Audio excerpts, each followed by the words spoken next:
Hey everybody, this is Perch. I have some relatives who are doctors who they basically work in a hospital. One works in an ER, and the guy who works in the ER always has fascinating stories. Now nobody else in my family likes them because they're usually gross. He's the guy who wants to tell you like, "Hey, here's what happens if you fall off your motorcycle going 60 miles an hour, and this is what goes on. And it's under the skin."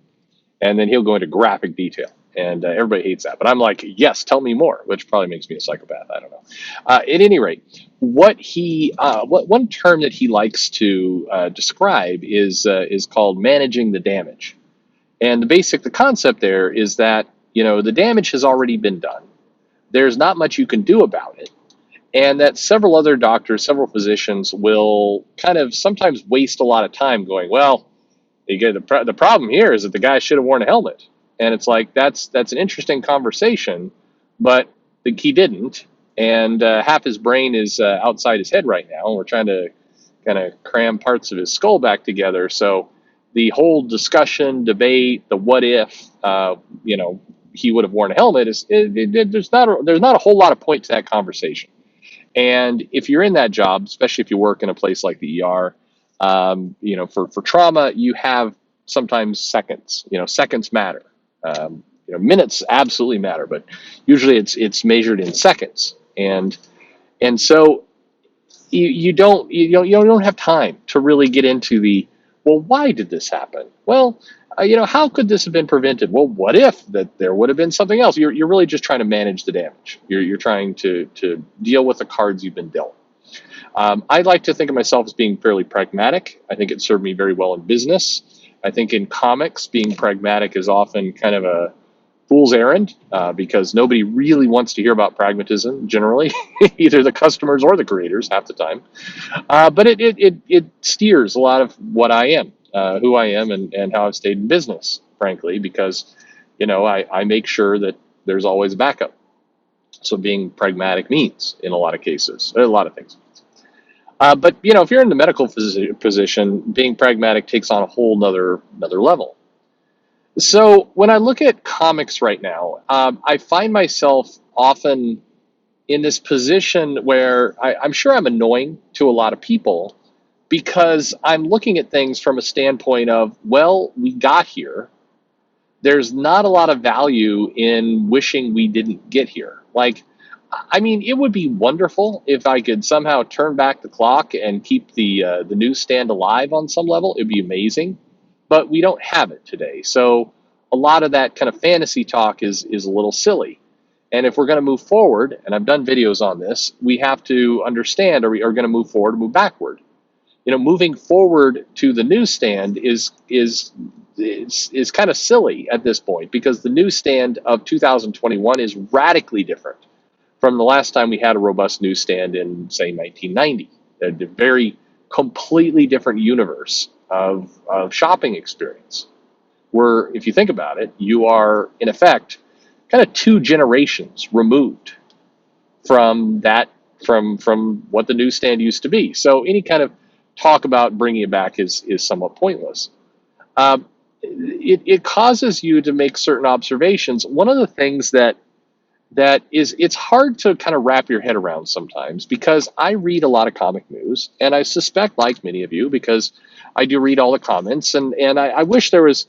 I've had a more balanced group of people commenting in the past. It's kind of tilted in one direction of late. I get a lot of emails now from kind of the other direction saying, well, I don't feel comfortable posting comments. So there's a bunch of people who will call me a super lib because I say I like champions, for example, and I don't really want to be called that.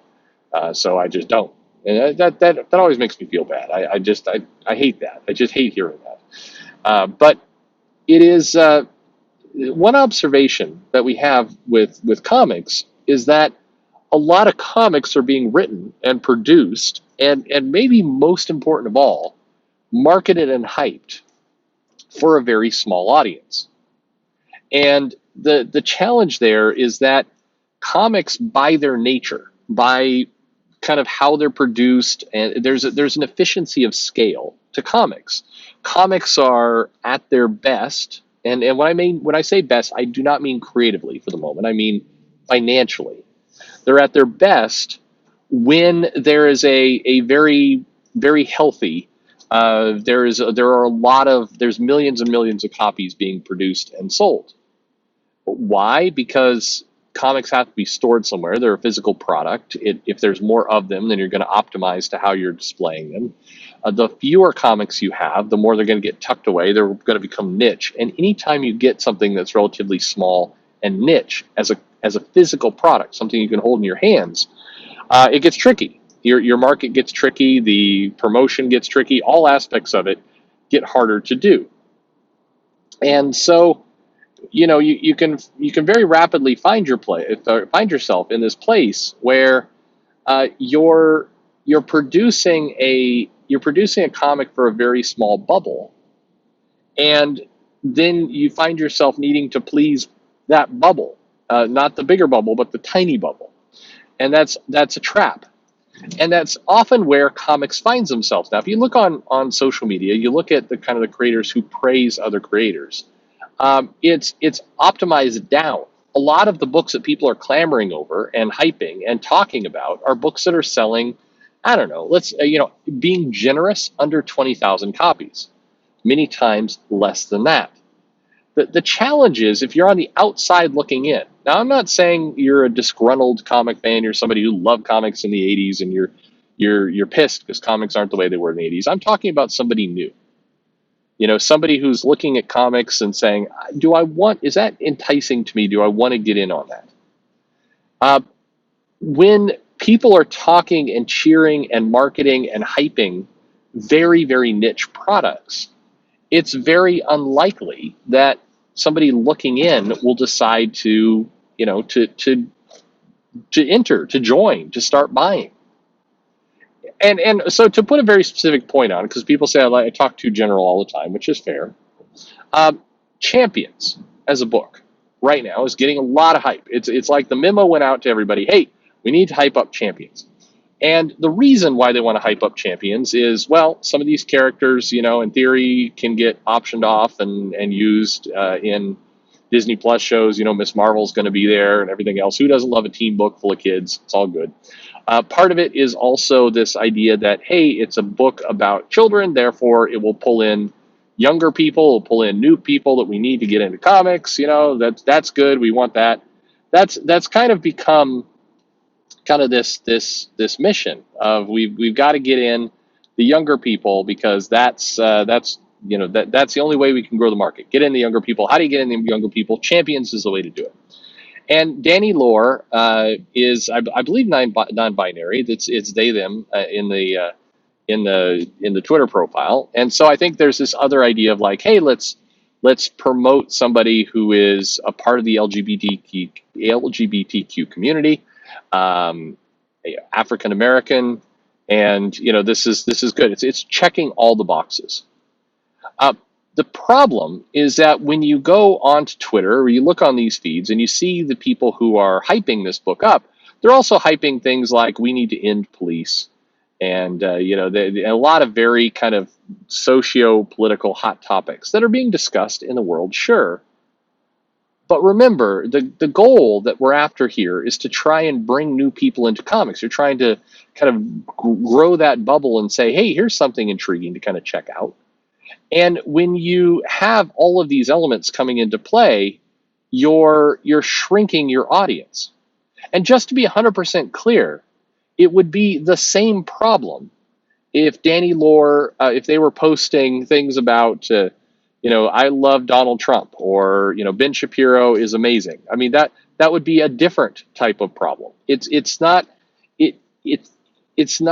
helpful to grow your audience. So you wind up talking to a very small group. And then a bunch of other people in comics, like, I have to work with Danny Lore. They're great. I got to work with Danny Lore. Danny Lore is the best. Who wouldn't want to work with Danny Lore? Everybody buy Danny Lore's books. It's just, you see this kind of litany of comments being made.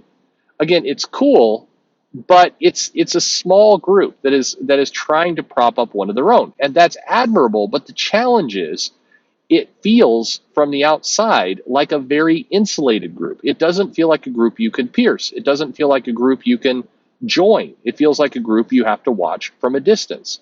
And so a lot of people do. And so this book doesn't sell. And notice, by the way, I've gone this entire time, I'm not commenting on if Danny's politics are right or wrong. I'm not talking about if the book is quality or not quality. Those things all matter. The quality of the book, politics don't matter at all, but the quality of the book certainly does matter. But you don't even get there. And that's the part about kind of managing the damage. Just what I led into this video of. If you've got somebody bleeding out on the table, you've got to quickly kind of get this body healed up, get this body stable, so that then you could grow and build. And the challenge is we're being very insular about all this. It's great. Again, it's very nice that all of Danny's peers are complimenting them and cheering them on and all that. It's great. That's wonderful. Good supportive environment. The challenge is it's not solving the task at hand. The body is still, in effect, bleeding out because we haven't fixed hey, we need to grow the bubble. We need to get more people in here. We need to have the comic be appealing, be welcoming. I will tell you that the Champions can absolutely be a gateway comic for people in a good way. It can be something that a lot of people can come into. Most of the characters don't have a huge backstory, so you don't have to worry about the intimidation factor of needing to know a bunch of things. Yes, some of those characters are going to appear on Disney Plus. Perfect. Got a little media tie-in. We could hype that up too. There's a lot of reasons why Champions as a book could be a perfect vehicle to bring people into comics, to create this mythical new audience bubble. But the way it gets promoted feels inclusive. It feels exclusive, inclusive. It feels very inward. It's hard to get in there. It's hard to say as a fan, hey, I can be part of this. This is a comic I want to buy. This is a characters I want to follow. This is a culture I want to be part of. None of it helps. And I know many of you listening, again, because you put in the comments, regularly, we want to talk about whether the politics of the book, or whether it's woke or not woke, or sleepy or not sleepy, or whatever it happens to be. That again, the problem is nobody's even getting to the actual content of the book. Who knows? You could open up that comic and be the most amazing story in the history of all stories. It could be the perfect story, but nobody's getting there. We're not. It's dying on the table before it even has a chance for people to look and explore and give it a chance. Nobody's giving it a chance because we're not even able to get to that point. That's our core problem, and that's where everything is very, very insular right now. I don't know. I drew a couple of analogies in here. Go ahead, Mumbles. I understand. I'm rambling, but that's how I think about the comic industry right now. Is that we wind up talking about a lot of things. They're important things. I mean, they're not meaningless. But if the body's in critical care, if we're in the ER and we've got major problems in front of us, then topics like, hey, the penciler and the inker being the same person means that we're getting kind of mixed quality here. It doesn't look very good. I mean, sure, I agree. I'm with you, but honestly, that's the least of our problems right now. That's like if we can't even get people to pick up the book and open it up, then I mean I guess that's the message I want to convey. The problem in comics right now is not the interior of the books. It may also be a problem, but nobody's even getting to that point yet. People aren't even opening up the books in the first place. And and so I mean, that the laughable part, I was mentioning this to a friend, is that inside the comic could be just blank pages, could be sketch, could be uncolored, could be Art Adams could be doing the interiors of that comic. Who knows?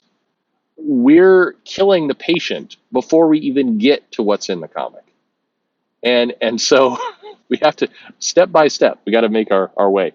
Anyway, let me know your thoughts below. I understand this one wandered a bit, but I think this is a big deal. And I think that this is one of those cases where if we don't start treating the patient at hand, it's not really going to matter. All the rest, all the other stuff is, we're never even going to get there. Patient's going to be dead. Well, that's cheery. Like and subscribe. Thanks for listening.